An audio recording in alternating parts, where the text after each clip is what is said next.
Bismillahirrahmanirrahim. Alhamdulillahirabbil alamin. Wassalatu wassalamu ala asyrafil mursalin Sayyidina wa maulana Muhammadin wa ala alihi wa sahbihi ajmain. Qala Syekhul Musannif rahimahullahu ta'ala wa taman naf'a bihi wa bi ulumihi fid dharain amin. Bismillahirrahmanirrahim. Warawwihu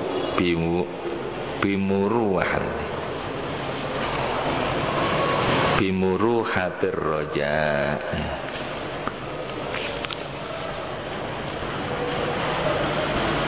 Washrabhu bimil aqatil hamdi. Hadirin hadirat, mustami'in mustami'at rahimakumullah. Alhamdulillah, Allah subhanahu wa ta'ala masih memberikan kesempatan kepada kita masing-masing untuk menambah bekal-bekal kita, untuk menambah ibadah kita dalam rangka mencari bekal hidup di negeri yang kekal abadi, yaitu di negeri akhirat. Bentuk daripada ibadah kita adalah pada malam hari ini setelah sholat maghrib berjamaah kita ikuti bersama, yaitu paparan ilmu yang telah disampaikan oleh para ulama kita, para aulia kita melalui tulisan di dalam kitab Nasaihul Ibad ini ya, yang ditulis oleh Syekh Nawawi Banten di dalam memberikan komentar kitab yang ditulis oleh Syekh Ibnu Hajar Al-Asqalani. Pengajian kita yang terakhir malam Sabtu yang lalu, kita dengarkan bersama perkataan makalah dari seorang tabib yang sufi.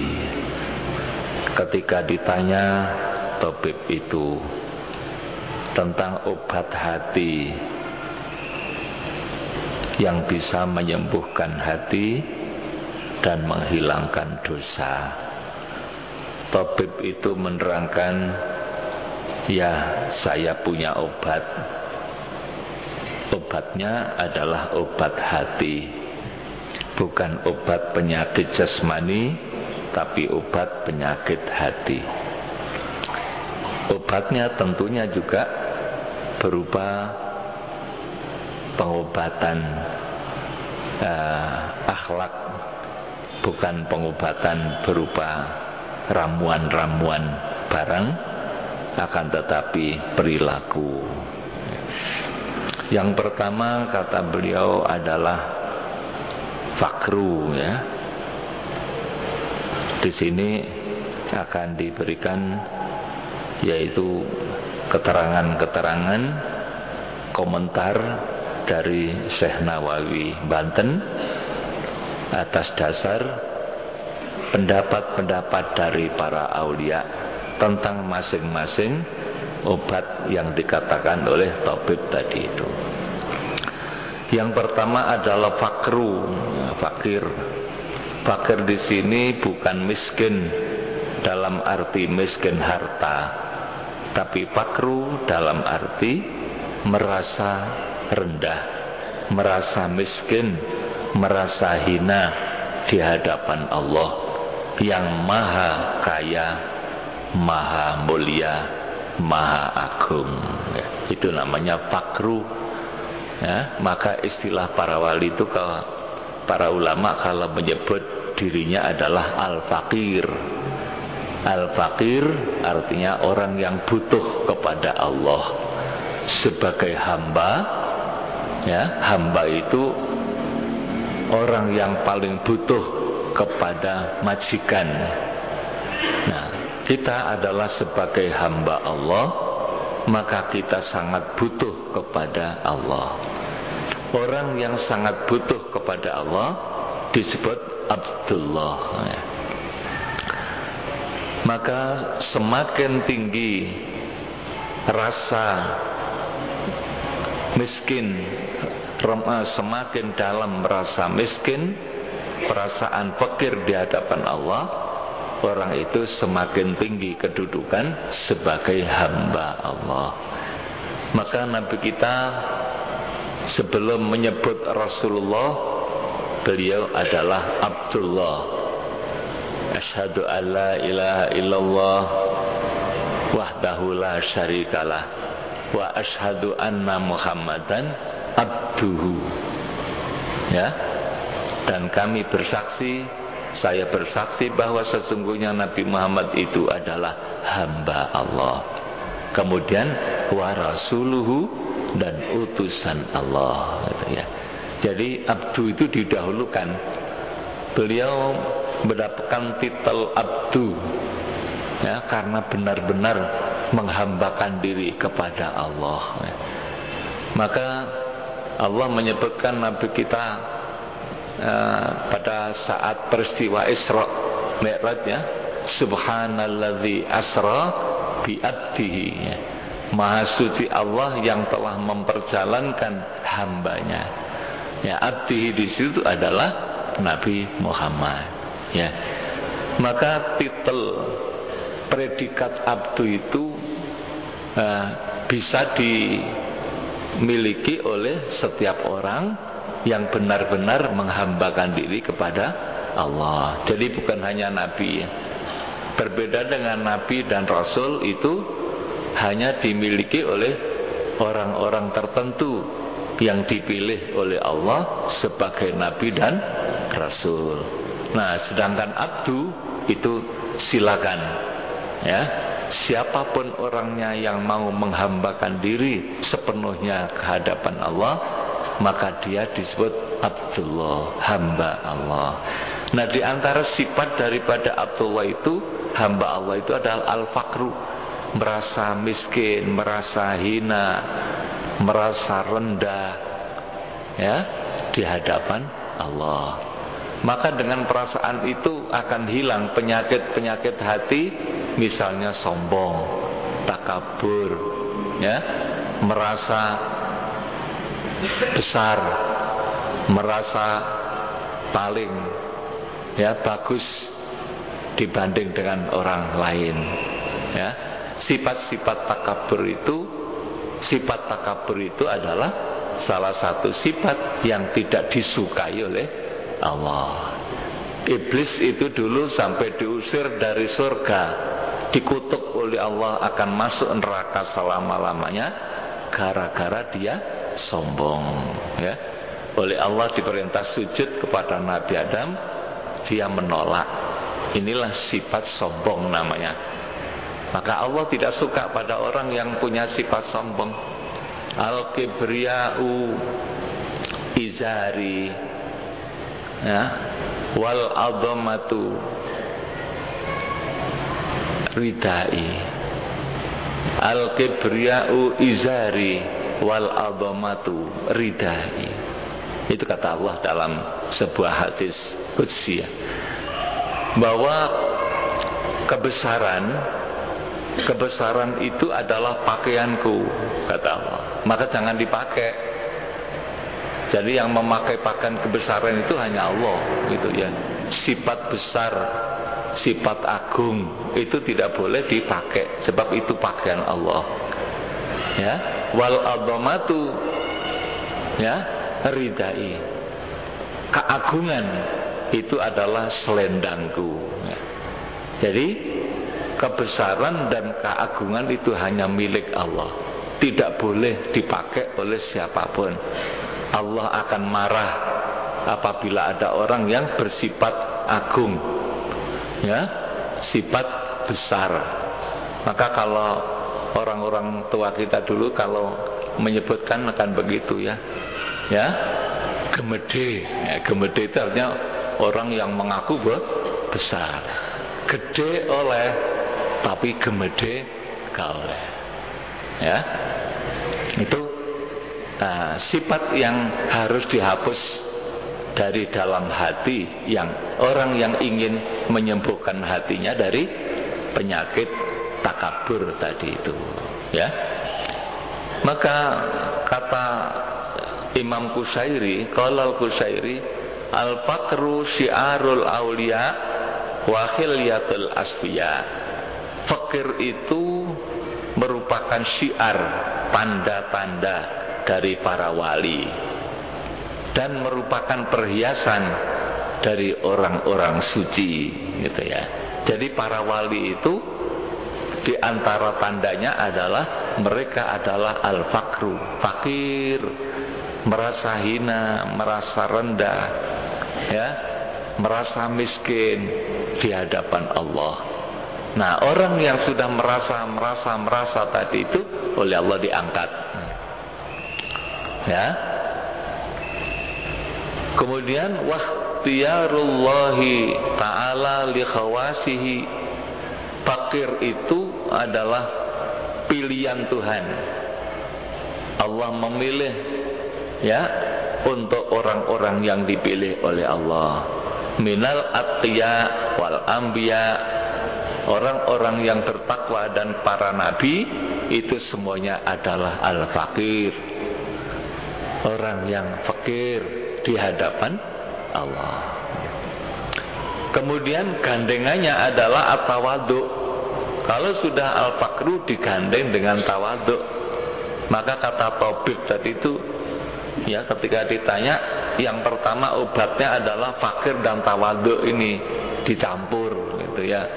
Fakir itu merasa rendah, merasa hina, tawadhu juga begitu di hadapan Allah.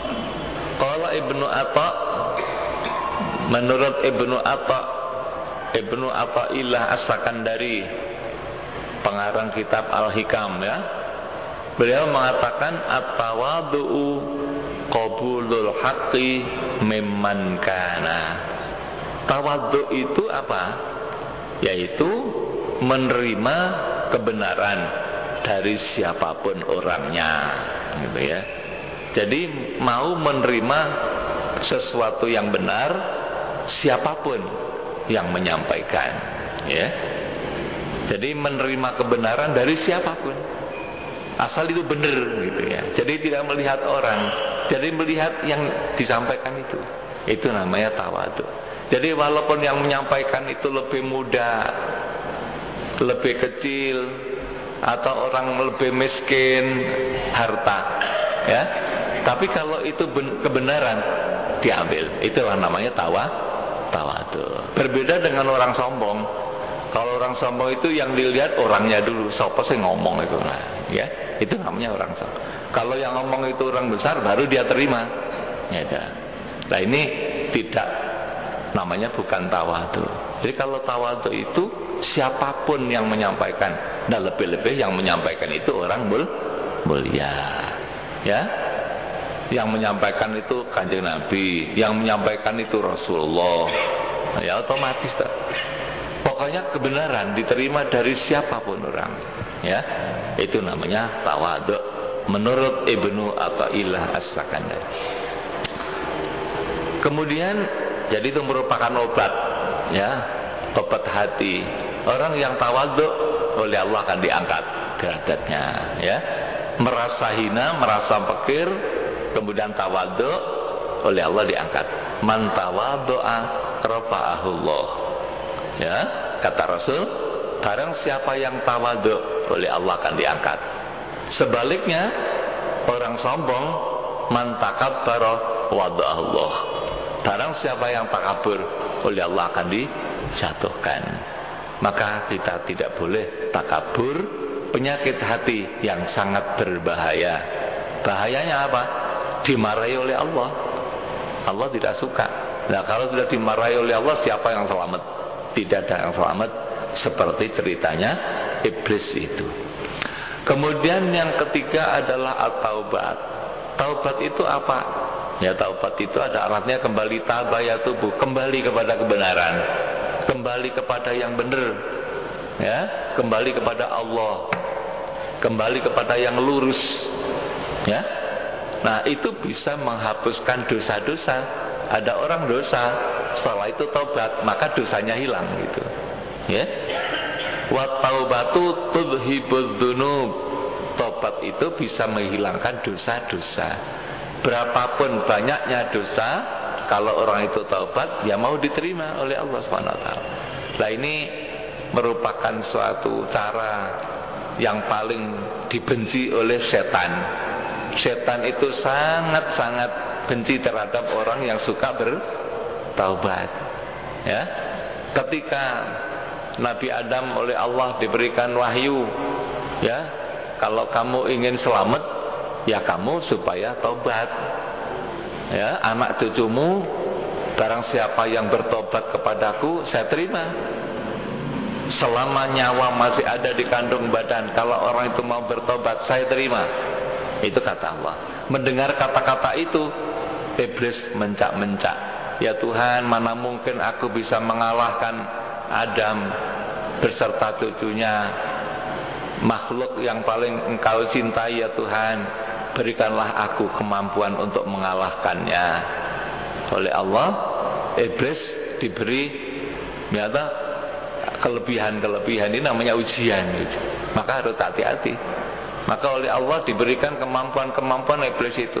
Setiap lahir anak Adam satu, lahir anaknya setan satu, sehingga jumlahnya semakin banyak. Ya, mereka tidak ada yang mati sampai hari kiamat. Kata Syekh Abdul Qadir Jailani, ketika iblis itu dimarahi oleh Tuhan, dikutuk oleh Tuhan, kemudian setelah itu oleh Allah diciptakan istrinya. Jadi namanya syaitonah, setan wanita, gitu, setan perempuan. Diambil dari tulang rusuknya iblis, diciptakan setan perempuan. Jadi sama dengan Ibu Hawa kan. Ibu Hawa kan juga diambilkan dari tulang rusuk Nabi Adam. Ini juga begitu. Nah, setelah iblis itu ngumpuli istrinya ini, maka bertelur. Berapa telurnya? Kata Syekh Abdul Qadir Jailani, telurnya 31. Ya, bertelur 31. Kemudian tiap telur ini, ya, menghasilkan anak 10.000. Nah, maka telur-telur inilah yang merupakan induk-induk daripada asal usul daripada nenek moyangnya setan. Jadi 31 bertelur lagi 10.000.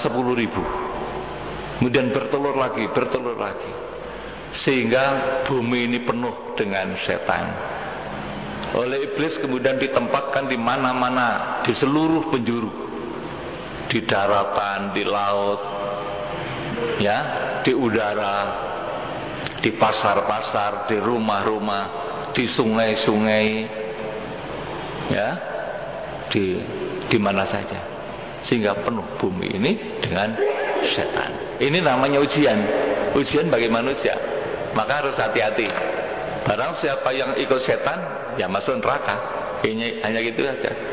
Maka untuk menyelamatkan diri dari setan ini, ketika setan iblis itu mengatakan, ya Tuhan, saya akan mendatangi anak cucu Adam itu dari arah depan, dari belakang, dari kanan, dari kiri. Ya, untung aja tidak menyebut dari atas, dari bawah gitu. Dari depan, dari belakang, dari kanan, dari kiri, ya, akan saya datangi anak cucu Adam itu. Ya. Kemudian oleh Allah dikatakan, hai iblis, kalau begitu akan saya perintahkan anak cucu Adam itu supaya membaca ta'awudz, berlindung kepadaku. Kalau sudah berta'awudz, minta perlindungan kepadaku, godaanmu tidak akan bisa mengalahkan mereka. Ya mal'un, wahai orang yang dilaknat, kata Tuhan. Maka kita jangan sampai lupa membaca ta'awudz. Kata Rasul, barang siapa yang membaca ta'awudz sehari 1 kali, itu sudah selamat. Lebih-lebih berkali-kali. Kemudian baca ta'awudz, a'udzubillahi minasyaitonirrajim, bismillahirrahmanirrahim. Nah, bismillahirrahmanirrahim ini kata Syekh Nawawi Banten ada 4 kata. Bismi, Allah, Ar-Rahman, Ar-Rahim. Barang siapa yang menyebutkan kata-kata bismillahirrahmanirrahim, basmalah, maka selamat dari 4 penjuru godaan setannya itu. Karena 4 kata. Dari depan, dari belakang, dari kanan. Ya, kalau tidak baca bismillahirrahmanirrahim, setan masuk. Pada waktu mau makan tidak mengucapkan bismillah, setan masuk. Tapi kalau baca bismillahirrahmanirrahim, selamat. Itu kata Syekh Nawawi. Maka taubat ini diperintah oleh Allah SWT ya, kepada anak cucu Nabi Adam. Kalau taubat ya selamat sudah. Betapapun hebatnya iblis atau setan menggoda sampai orang itu berbuat kejahatan, kalau orang itu tobat oleh Allah diterima. Ya. Nah, satu contoh yaitu pembunuh sadis daripada paman Nabi Sayyidina Hamzah. Pada saat perang Uhud itu yang membunuh namanya Wahsy ya. Seorang budak hitam ya, yang oleh majikannya dijanjikan kalau kamu bisa membunuh Hamzah, kamu akan saya merdekakan. Sudah. Karena dia marah, suaminya mati pada perang Badar, orang tuanya juga meninggal pada saat perang Badar, dia marah. Dia tahu bahwa yang membunuh adalah Sayyidina Hamzah, dia dendam. Budaknya yang namanya Wahsy ini dikatakan begini, kalau kamu bisa membunuh Hamzah, kamu akan saya merdekakan. Maka Wahsy ini latihan mengasah tombaknya ya, kemudian latihan sampai lancar. Begitu dia menombak dengan lancar, melemparkan tombak dengan lancar, pada saat perang Uhud dia berangkat, kemudian tanya mana namanya Hamzah, itu ada yang menunjukkan dia tidak membunuh siapa-siapa. Dia hanya mencari Hamzah itu. Begitu dekat dengan Sayyidina Hamzah, maka dia melemparkan tombaknya itu. Ya, jatuhlah Sayyidina Hamzah. Kemudian lapor kepada majikannya, apa betul Hamzah? Ya, sudah saya bunuh. Mana? Kemudian disuruh merobek dadanya. Dadanya dirobek, diambil jantungnya, dikunyah. Manusia paling sadis itu. Ya. Namun walaupun begitu, namanya Wahsy ini akhirnya tobat gitu ya. Tobat itu, Masya Allah ya. Tobat diterima oleh Allah SWT. Oleh Rasulullah pun juga diterima itu. Hanya saja pesan Kanjeng Nabi, kalau Wahsy ini kebetulan pengajian gini, Wahsy tidak boleh dekat-dekat Rasulullah. Aja sering cedak-cedak aku kono diburi kono lho. Ya. Sebab apa? Kalau Kanjeng Nabi itu ingat pamannya, itu kan namanya manusia ya, kemanusiaan. Khawatir nanti ada rasa mangkel gitu. Dia kono diburi kono, ya. Wahsy. Diterima oleh Allah SWT. Dia masuk Islam dengan baik. Bahkan untuk menebus dosanya, ketika Rasulullah wafat, ya. Kemudian pemerintahan ganti Sayyidina Abu Bakar As-Siddiq, mulai timbul huru-hara. Ada orang yang ngaku jadi nabi. Itu namanya Musailamah Al-Kadzab dari Yamamah. Ya, Musailamah Al-Kadzab, orang yang paling pembohong, mengaku jadi nabi. Maka Wahsy ini ingin menebus dosanya. Kalau saya masih menjadi orang kafir, membunuh orang yang paling baik, Sayyidina Hamzah. Sekarang saya sudah Islam, saya akan membunuh orang yang paling jelek, yang paling jahat. Ya. Kemudian akhirnya dia ada perintah untuk membunuh Musailamah Al-Kadzab ini, maka dialah yang membunuh. Tombak yang digunakan membunuh juga tombak yang digunakan untuk membunuh Sayyidina Hamzah dulu. Itu ya. Para bapak ibu hadirin hadirat sekalian, maka orang itu berapapun dosanya, kalau tobat oleh Allah diterima. Maka di sini tobat itu menghilangkan dosa. Qala Nabi sallallahu alaihi wasallam, apa ibu minadz dzambi kaman la dzambalah. Orang yang taubat dari dosa sama dengan orang yang tidak punya dosa. Ya, sama dengan orang yang tidak punya dosa. Jadi seperti Wahsy tadi itu sudah hilang dosanya. Ya. Ada orang kafir masuk Islam, seluruh dosanya hilang. Al-Islam tudhibud dzunub. Ya. Islam itu menghilangkan dosa-dosa. Jadi kalau ada orang non-Islam masuk Islam, begitu mengucapkan kalimat asyhadu alla ilaha illallah wa asyhadu anna muhammadar rasulullah, menyatakan masuk Islam, sejak itu seluruh dosanya hilang. Dia sudah bersih. Ya, secara batiniah dosanya bersih. Maka disunatkan orang yang baru masuk Islam itu supaya mandi, kan itu ya. Mandi itu untuk menghilangkan kotoran lahir. Kalau kotoran batinnya hilang semuanya. Ya. Kemudian yang keempat adalah ar-ridho. Obat-obat hati. Ya, yang bisa menghilangkan dosa-dosa, mengobati hati, yaitu ar-ridho. Apakah ar-ridho itu? Ridho itu apa? Menurut Imam Nawawi, qala Nawawi, ar-ridho sururul qalbi bimurril qada. Ya.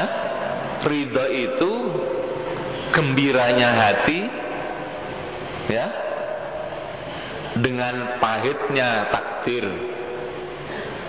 Ya. Jadi walaupun orang itu ditakdir oleh Allah dengan takdir yang tidak menyenangkan, tapi dia tetap gembira. Itu namanya ridho. Ada orang oleh Allah diuji dengan kemiskinan, miskin harta, tapi dia ridho, seneng, ya, itu namanya ridho. Ada orang ditakdir sakit-sakit aja, ya, tapi hatinya tetap senang, itu namanya ridho. Jadi ridho semacam itu menghilangkan dosa, ya, dosa-dosanya hilang, hapus. Obatnya apa? Hatinya menjadi sembuh daripada penyakit. Qolal muhasibi. Sekarang perkataan Imam Muhasibi apa itu? Ar-ridho sukunul qalbi tahta majaril ahkam. Ridho itu ialah tenangnya hati di bawah perjalanan hukum-hukum Allah. Jadi hukum Allah kan ditetapkan, masing-masing orang itu ada takdirnya masing-masing. Ada takdir baik, ada takdir jelek. Semua orang saya kira begitu ya. Kita ini ada kadang-kadang diberikan kesenangan, kadang-kadang diberikan kesusahan. Itu namanya takdir Allah. Semua orang itu pasti diberikan takdir seperti itu. Hidup di dunia ini penuh dengan ujian, ya, ujian. Maka kita harus ridho. Apa itu? Adalah ketetapan Allah Subhanahu wa taala. Ya. Nah, orang yang ridho menerima apa saja yang diberikan oleh Allah, takdir baik maupun takdir jelek, orang itu hatinya akan terobati. Penyakit hati akan hilang, ya. Hatinya tetap tenang walaupun dia mendapatkan ujian yang berat. Sukunul qalbi tahta majalil ahkam. Ya. Qala Ruwaim, menurut Ruwaim itu juga seorang waliullah, ya. Ar-ridha istiqbalul ahkam bil farah. Ya, ridha itu ialah menghadapi hukum-hukum Allah dengan penuh kegembiraan. Jadi apapun yang diterima itu adalah dari Allah, dihadapi dengan senang. Itu namanya ridha. Ya, punya uang ataupun tidak, ya toh? Kaya ataupun miskin, sehat ataupun sakit, itu semua adalah takdir Allah, dihadapi dengan kesenangan, karena semua ini adalah dari Allah. Ya. Kemudian yang kelima adalah al-qanaah. Qanaah itu apa? Qanaah itu kata para ulama tarkut tasawufi ilal mafqud wal istighna'u bil maujud. Nah, itu namanya qanaah. Neriman. Orang Jawa mengatakan neriman, nerimo opo anane. Ya, nerimo ing pandum kan gitu. Itu kalau bahasa kita, bahasa Jawa ya. Tapi pengertian secara definitif ini tarkut tasawufi ilal mafqud, meninggalkan rindu terhadap sesuatu yang tidak ada. Nah, itu namanya qanaah. Ya. Jadi meninggalkan rindu, meninggalkan keinginan terhadap sesuatu yang tidak ada. Oh, namanya tidak ada ya sudah, untuk apa dirindukan? Nah, itu namanya qanaah. Terus wal istighna bil maujud, mencukupkan diri terhadap yang ada. Yang ada itu sudah dinikmati. Rumah kita, ya, milik kita, itu semua adalah pemberian Tuhan. Al maujud, yang ada itu diterima, cukup iki wis. Gak usah neko-neko. Nah, itu namanya qanaah. Ya. Gak usah apa namanya gerangsangan gitu ya. Urut segitu, kalau belum waktunya datang ya tidak datang. Walaupun dikejar-kejar tambah lari itu. Gitu. Tapi kalau sudah waktunya datang, walaupun diam saja datang itu rezeki itu karena Allah sudah membagi. Rezeki itu sudah maksum, dibagi di langit sana, ya, dibagi per hari, per waktu, per bulan, per tahun, ya, itu tidak akan meleset. Hari ini orang itu apa namanya rezekinya berapa, 10.000, ya 10.000 itu, ya, tidak bisa tambah lagi. Jadi memang ukurannya itu oleh Allah sudah dibagi. Maka ridho, qanaah, ya, menerima apa yang ada dan meninggalkan rindu terhadap yang tidak ada. Tarkut tasawuf ilal mafqud wal istighna bil maujud. Nah, itu artinya qanaah. Kemudian yang keenam adalah at-tuqa. Kalau artinya takut, ya, takut kepada Allah, karena Allah Maha Agung, Allah Maha Kaya, Allah Maha Mulia. Kita ini Maha Hina, Maha Rendah. Takut kepada Allah, ya, takut berbuat salah. Qala Abdullah, ya, Ar-Rauzabadi, kata Syekh Abu Abdillah Ar-Rauzabadi, at-taqwa, yang dinamakan takwa itu apa?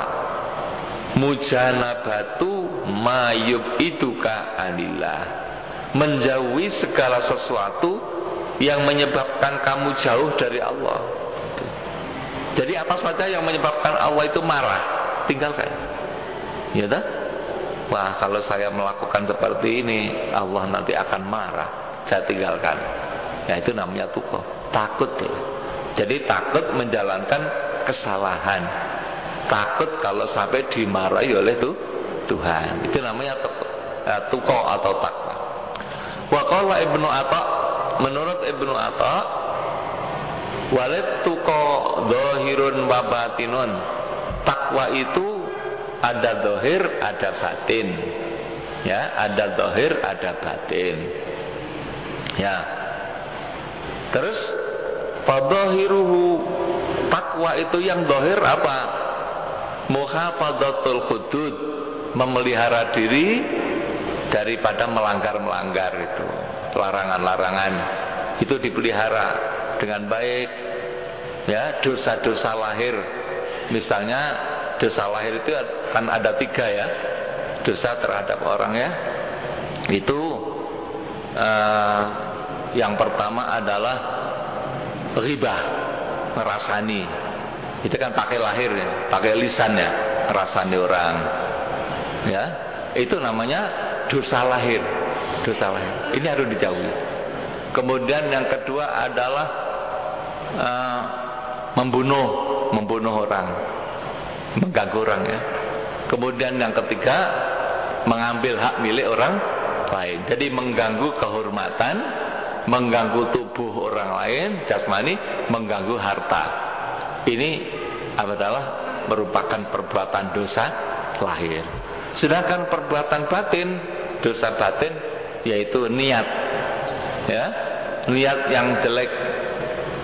Kalau takwa takwa itu yang batin adalah niat dan ikhlas. Jadi niatnya bagus, kemudian penuh dengan keikhlasan, gitu ya. Itulah ada 6 komentar-komentar dari para ulama tentang 10 macam obat hati. Sudah kita dengarkan bersama komentar atau pendapat-pendapat dari para aulia ilah, para ulama kita. Marilah kita serap, ya, kita masukkan ke dalam hati kita, kita obati masing-masing kita ini agar supaya selamat nanti pada hari kiamat, bisa sowan kepada Allah dengan hati yang selamat, ya, yaitu biqalbin salim. Hati yang selamat itu nanti akan diterima oleh Allah Subhanahu wa ta'ala. Amin ya rabbal alamin. Allahumma shalli ala Muhammad maulaya sholli wa sallim iman abada ala habibika khairil khalqi kullihim fala tarum bil ma'asi kasra syahwatiha inna ta'ama yuqaw wisyahwatan nahimi maula ya salli wa sallim iman abada ala habibika khairil khalqi kull wa nafsuka tibliin tuhmilhu syabba ala khumpir radai wa in tabtim huyan fatimi maula ya salli wa sallim iman abada ala habibika khairil khalqi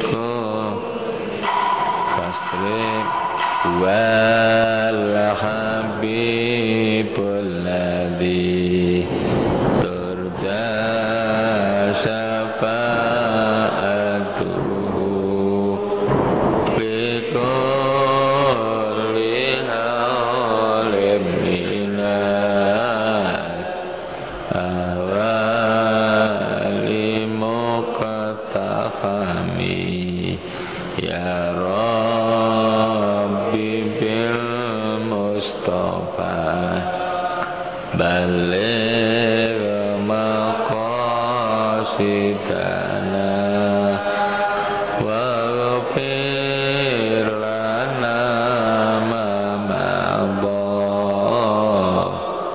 ya wasi'al karami. Allahumma anfa'na bima 'allamtana wa 'allimna ma yanfa'una ya Allah. Allahumma zidna ilman nafi'a wa qalban munawwara wa fahman sahiha wa lisanan nasiha wa diqatan naqina. Allahumma ij'alna 'aliman bi ilmik wa sholihan bi ibadatik. Rabbana atina fid dunya hasanah wa fil akhirati hasanah wa qina adzabannar. Wa sallallahu ala sayyidina Muhammadin wa ala alihi wa sahbihi wasallam. Walhamdulillahirabbil alamin. Wassalamualaikum warahmatullahi wabarakatuh.